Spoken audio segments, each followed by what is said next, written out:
Galu ni Mama Kazimba aliwo,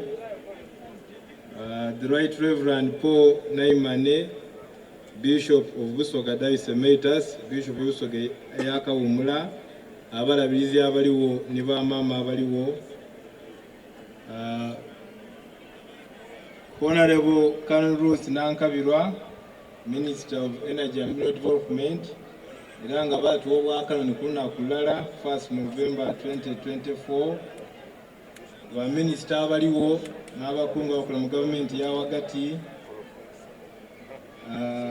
Katikkiro wa Busoga Right Honorable Dr. Joseph Muvawala Nsekere, ba minister wa Kyabazinga, ni dada wa Busoga aliwo, abalangira n'abambega ni mama Provincial Chancellor n'abaviire ku Provincial Secretariat, abakulu bakama baife okuva ku Uganda Christian University Mukono, Kyambogo University, Busoga University, Busitema University, Guinness University n'abandi abakulu abagwomo.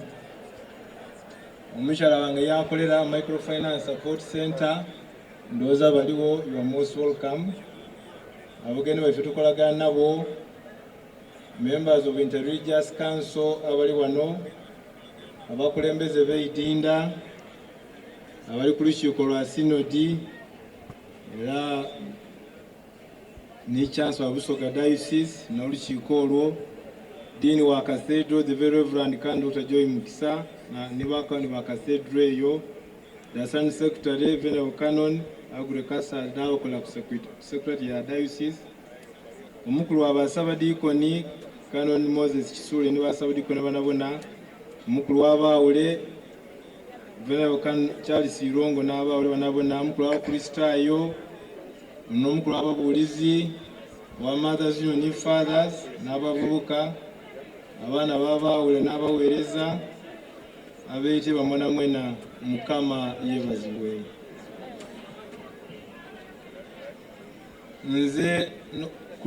Nze n'omukyala wange Kereya Lubalo Mugole n'abaana baife ni ku lwa Busoga Diocese mwena mwena tubaaniriza ku mukolo guno ogw'ekisa era okutuwa entandika empya kamulabizi buno bwa Busoga. Mama wange aliwo ni Margaret Lubale ali awo, ni baba wange Jonathan Lubale okuva e Butansi, era be nazalewa nabo bonna baliwo, bali awo baganda bange ni bannaze. Nalokoka mu mwaka December 1994, era tiranga inuma, era nga kwentambulira ng'omuntu ni Galatians 6:9, mutako wakola birungi mu kiseera ekituufu mufuna amakungula ag'omuliro nga timwiririre. Era amakungula mugabwene mugakubire mu ngalo. Omukyala wange noono Kereya Lubale, era baba waife aliwo Kana Alfred Kwetesa as'okwemerera aliwo, ni baganda ba Kereya bali wano banabona ni family ye eriwo, ni Microfinance yakolera. Abaana baife tubandwire, Joana Kisache ajja mu senior 4, Seroma Christian High School kala abaseroma mbakubire mu ngalo abaliwo, Abigail Ogonza ajja mu senior 3 Gayaza High School, abe Gayaza mbakubire mu ngalo tubaniza bulungi ino. Nathan Subi yamaze P7, Nicolan Makiriza P5 ajja mu P6, era principal wa Kampala Quality Primary School aliwo. Principal, we appreciate your work. Obuweereza buno baba wange ni mama wange baali baweereza nabantandiko okundegeresa obuweereza. Bwe najja okusoma ebutiki, Reverend Henry Naluswa oba ali wayemerere yali chaplain w'ebutiki, yayenda abantu abanaamuyambaku, and I volunteered. Aye emyezi mitono yava ebutiki, yandekera kanisa n'agikuuma era tiyayira, kale n'agikuuma n'omulabizi wa Busoga tiyataayo omwawule nti obwentandika okufuukwa mu ngeri otumwawule. Ate bamutanga Reverend Naluswa, then abaanetanga Reverend Grace. Kale Reverend Naluswa mukubire mu ngalo kubanga muntu mukubire mu nsonga eno. Kale entyo bwe natambula wenafuuka omusomesa mu University e Kyambogo naje nasoma digiri y'obwawule nafuuka omwawule era ntyo bwentambwire. Archbishop Olombi neyatwawula era nga nakola ekisugu nawe Mulago Hospital n'ebugolo by'enviirire buti era omwaka ogwo Archbishop Kazemba yampa obwa Canon of Education and Training era nga nize Chairperson of Education Board Diocese of Kampala. Mbaire mu Kyambogo emyaka 24 yenjire nga mpeereza wakolwa leero. Okwetebwa mu buweereza buno Busoga Diocese edakwaka era Katonda atwese kubuulira njiri na kuweereza. Kale omulama gulujja okutambulira ku bwidako banga nti obulabizi bwa Busoga bwida kusituka era bwaki. Obulabizi bwa Busoga bwida kusituka era bwaki. Kale mukisa kino Katonda atweta nga byakuba mu Isaiah nti buli muntu asituke ayake obusobozi bwe tububone wakati mu kuweereza kanisa eno eya Kristo. Nja kwesigama ku nsonga zino emirama gino tunatambuliranga. Ogusooka gwa kubuulira njiri na kugibunya mu Busoga n'okutuumawo era nga twidagibulira amasomero mu kanisa mu katale ku street buli wantu tudakosa buli mukutu oguliwo abantu bategera obulozi bwa Kristo era abakulu abatono abanene nga Thomas bwe bamukobera nti Yesu azuukire n'atayikiriza bwe yabona ku Yesu mwene yakoba ati ndikiriza, you are not only Lord, you are also God. Toli mwana wa Katonda kyonka, iye mwene oli Katonda. Okwo tunatambulira tutegeeza obulokozi n'abantu mwesi muno. Tujja kwesigama ku kyokubiri nga tubulira enjiri eyo enfuga enungamu, good governance. Kanisa ya Kristo nga bwemaze okulayira edda kutambulira ku nkenge edo 8 dentaire mu good governance. Good governance ebafuga nungi ekisooka nti buli muntu will participate tudamba ntumusooka okwenigira mu bukulembeze buno tudagora amateeka nga bwegali mu bikanoni mu kanisa kwamaze okulayira nti benjo otambulirako byetujja okusalangawo transparency bidakubonebwanga era bidakubanga biriwo era buli muntu tudafuba okuyirangamu mu bwangu ebyetaagisa era ebirowoozo by'abantu bingi tunabifuna byonna twawuzika in the best interest of the diocese, not the individual. Kale buli muntu tuddamu mukisa okwenyigira mu bukulembeze buno era tudakozesa ssente na buli kintu ekiriwo okola obuweereza. Our decisions will be subject to accountability. Kale byetunakolanga ensi edda kubibona era tubite mu lwatu. Capacity building. Tuda kufuba nga bwe tusobola Katonda nga n'omubeezi waife okuyamba okuzimba emisingi egy'obusobozi. Abali kumbona, you can look at me very well. In education, omusomi omulungi bwe tumusomesa mutwe, mutima n'angalo. Mu Luzungu tuleeta cognitive, affective and psychomotor. Cognitive guba mutwe tukusomesa bintu wabitegeera, affective guba mutima gwo bintu kubiyenda, psychomotor gye mikono kutte ebyo byoyeze mu nkola. Kale tudafuba okuzimba abaawule, ababuulizi, abakristaayo mu ngeri gye bategeera ebintu byabirowoozaako era babikole bulungi okuzimba kanisa ya Kristo. Resource mobilization. Tuda kufuba nga bwe tusobola okunoonya ebintu bisatu. Okunoonya abantu abakugu abanatuyamba mu kuweereza, okunoonya ssente eziri mu Uganda and beyond, era n'okunoonya byetwetaaga materials, eitaka, ebizimbe, so that obulabizi buno bwa Busoga, it has the human resource, the financial and the physical resources we need.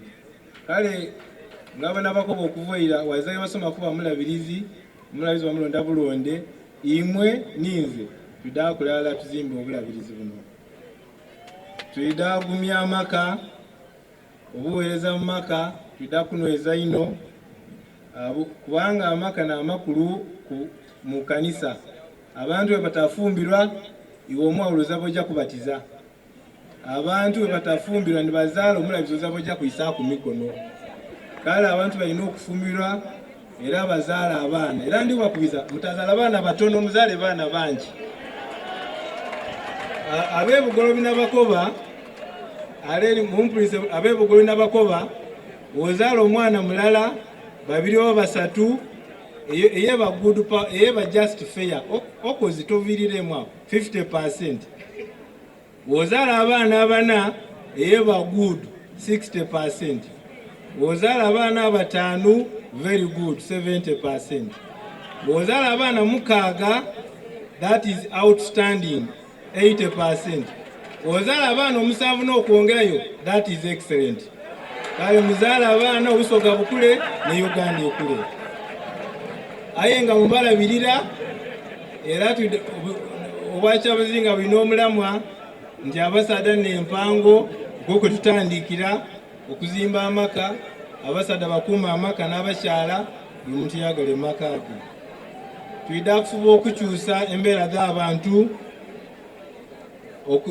okukyusa mu mbeera y'abantu mu nfuna ne mu buweereza, social economic transformation. Twidda kukolagana ne gavumenti walala n'ebitongole bya gavumenti ne program za gavumenti nife kanisa lyetunaataawo abantu bave mu bwavu, kubanga abantu bwe baniise nti bangu bakulembera abantu abaavu tebatera kuba bangu. Kati twidda kufuba muve mu bwavu ensi Busoga ne kanisa ekule bulungi. Twidda kufuba okubakiikirira, nze ng'omulabizi wembe ndabakiikira mu bulabirizi buno, kubakiikira ku provinsi n'okutuma Uganda eno tube nti ebiduubo byaife wano mu Busoga bitegerekeka mu Busoga n'okutuumawo. Mu kumaliriza, Busoga Diocese mbakobye nti Busoga Diocese ejja kusituka era eyake. Haleluya. Kale buli muntu oli odakozesa amaani nga Bishop Onesimus bwatubuulire, kozesa buli kyoli nakyo kituyambeku okuweereza mu bulabirizi buno. Katonda yakoba nti nani gwe naayeta anaaba omwawule era anaaba omulabizi wa Busoga, n'akoba nti ninze. Nebaza Katonda oyo okumpa omukisa okuba omulabirizi mu kiseera kino nga naye tikisuubira. Kale nsuubiza nti mu Luzungu ndakuba fat faithful, okuba mwesigwa, available ndakubaawo, era trustworthy ndakuba wa mazima mu kuweereza Busoga Diocese. Kale nsima President wa Uganda okubaawo ng'akiiko retired General Major Jessica Lupo, mama webale kwida. Kwongera okusima mama Nankabirwa abairewo, okusima Saabalabirizi w'ekkanisa Uganda ne mama okwida okutaawo ng'abalezi ab'okuna buno, okusiima obwakyabuzinga bwonabona ne Katikkiro n'obuweereza buno, okusiima obulabizi bw'e Kampala yembaire omwawule emyaka 16, era okusiima omulabizi gwange w'e Kampala the Most Reverend Dr. Stephen Samuel Kazimba Mugalu ne Bishop Frederick Balwa for the result-oriented management role. Bana mukubire Saabalezi mu ngalo, kubanga singa tiyankuza singa tandabirire imwe timwandimbwoine, kale mumwongere engalo. Kale baba tukwebaza olw'obukulembeze obulungi okubona nga nasaana okweza mu bulabirizi bwo, wantuma emirimu mingi ino egiviire kuniba n'aba Busoga Diocese okumbona naafuuka exportable commodity, kubanga Kampala yembaire naviire Kampala okwidde ne Busoga. Diocese of Kampala has exported a bishop, Busoga Diocese has imported a bishop. Mukubire obulabizi bw'e Kampala n'ekkanisa y'e Bugolobi.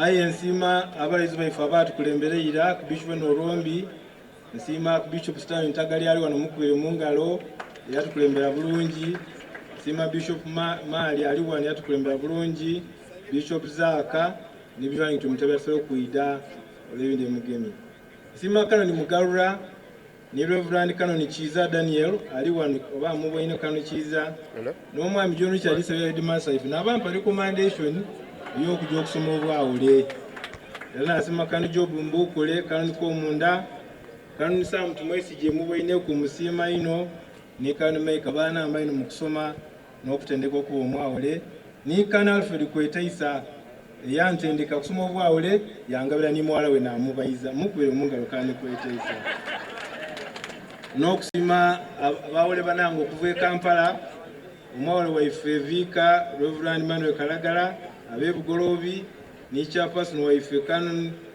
Captain David Serunjoji ni fellowship y'abakyala babawole kulembe n'alongo Babula olw'obuweereza obulungi tusima Bishop Onesimus Asimwe my mentor and co-partner in the ministry olw'okuva North Kigezi bana North Kigezi walaino omukubire mu ngalo era olw'okutendeka n'okutubudaabuda nsima nise kusima Kyambogo University eyampa omulimo okuva mu 2001 era enkuziiza paka bwendi associate professor nimwo okuneekomba nimundeta okuba eno okuweereza mukubire Kyambogo University mu ngalo nsima ab'ebugolobi yembaire era nga bansiibula bulungi nabo omwawule Mulago nabo omwawule Kisugu n'ekkanisa edini Bukoto yenaba ni Kakumba Kyanja yembaire yensula era ni St. Francis University ebaire omukulu omulamu mwaife nsima abansomesa mu primary school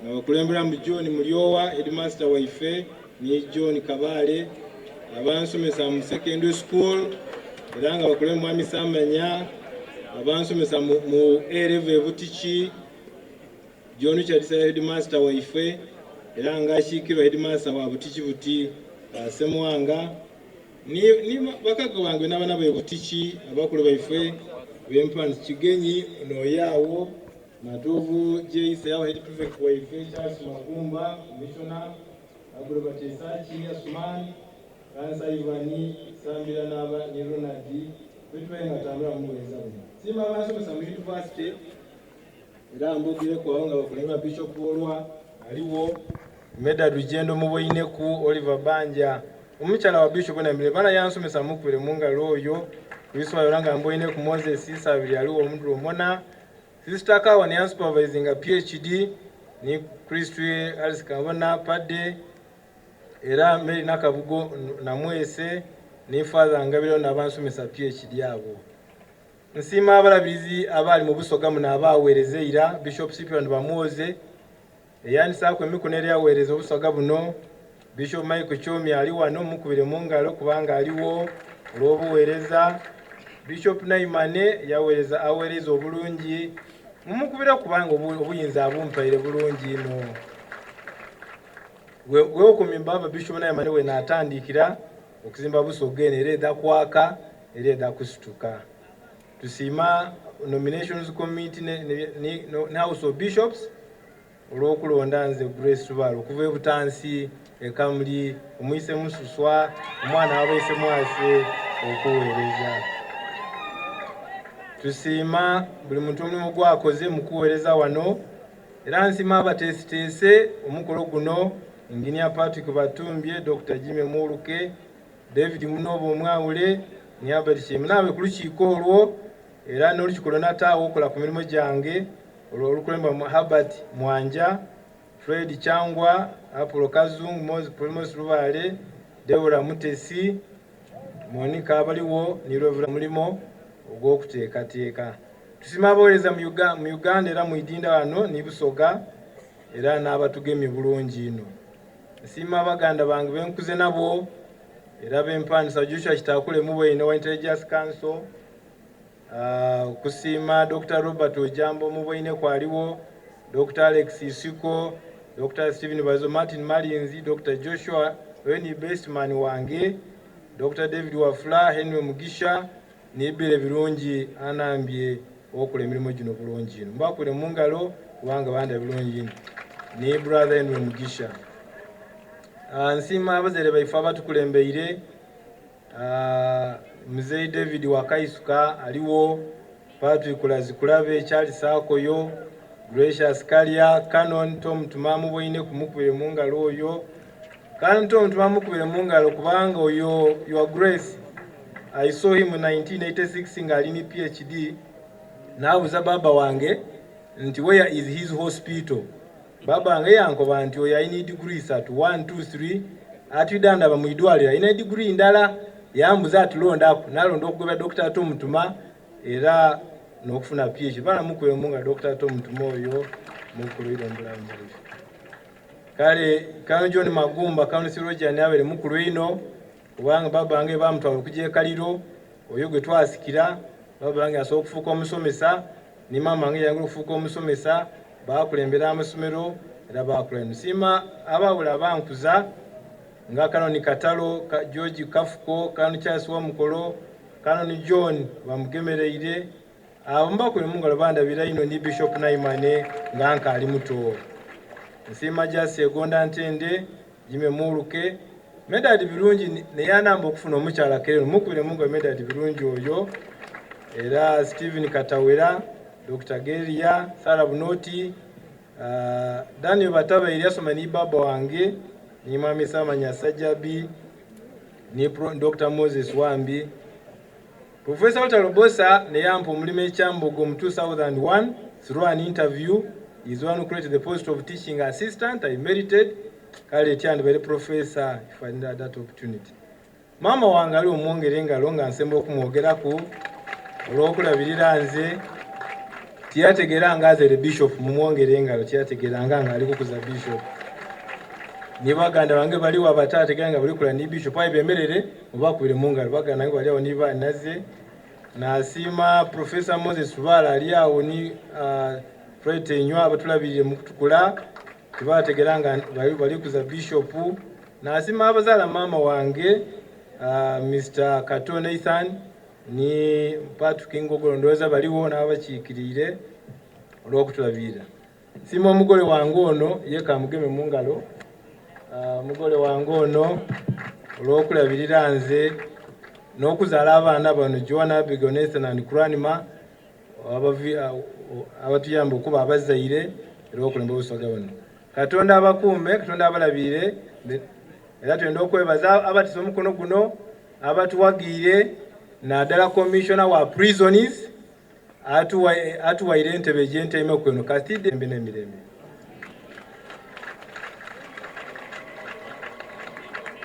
Omulabirizi mumuwe engalo ed'amaanyi.